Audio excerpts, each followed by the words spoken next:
Magandang hapon! Kumusta po? Narito po ulit ang update natin para sa lagay ng ating panahon. Ngayong hapon po ng November 10, 2025. Sa ngayon po ay patuloy na ang paglayo ng Bagyong Uwan dito po sa ating kalupaan at nasa layo na po ngayon ng 230 km east ng Ilocos Norte. Malayo na po ito pero malakas pa rin. Nasa typhoon category pa rin po, nataglay ang lakas ng hangin na umaabot po hanggang sa 150 kilometers per hour.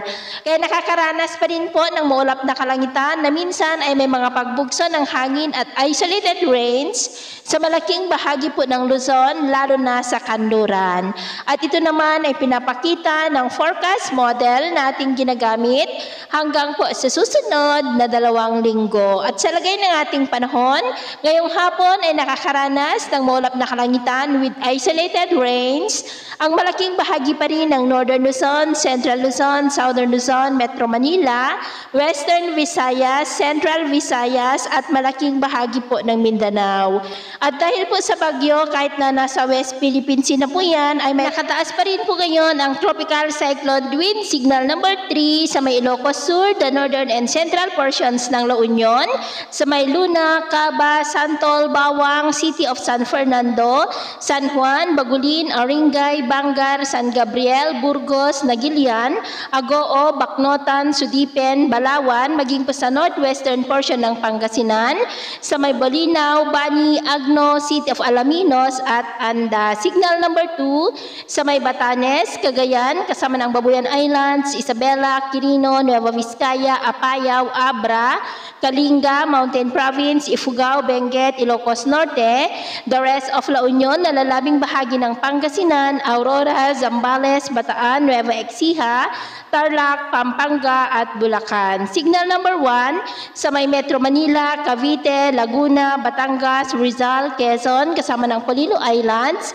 Oriental Mindoro, Occidental Mindoro, kasama na ang Lubang Island, Marinduque, Romblon, northern portion po ng Palawan, sa may Taytay, Dumaran, El Nido, Arceli, kasama na ang Calamian at Cuyo Islands, Camarines Norte, Camarines Sur, Catanduanes, Albay, Sorsogon, and the northern and western portions ng Masbate, sa may City of Masbate, Mobo, Aroroy, Balud, Mandaon, Milagros, Baleno, kasama na po ang Burias and Ticao Islands, maging sa may Aklan, Capiz, and the northern and central portions ng Antique, sa may Pandan, Libertad, Sebaste, Kulasi, Tibiao, Barbaza, Bugasong, Lauan, at kasama na po ang Kaluya Island. Sa mga susunod po na oras, ay asahan natin na mas mababawasan na po ang mga lugar na mayroong wind signals dahil po iyan sa unti-unti na paglayo ng Bagyong Uwan.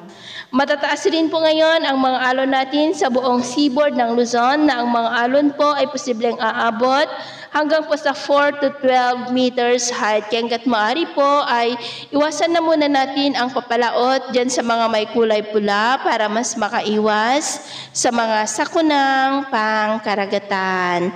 So yun po ang latest update natin sa araw na ito. Ako po muli si James na nagsasabing sa kahinan ng pagsubok po na darating sa ating buhay, huwag na huwag po tayong mawawalan ng pag-asa. Thank you and God bless.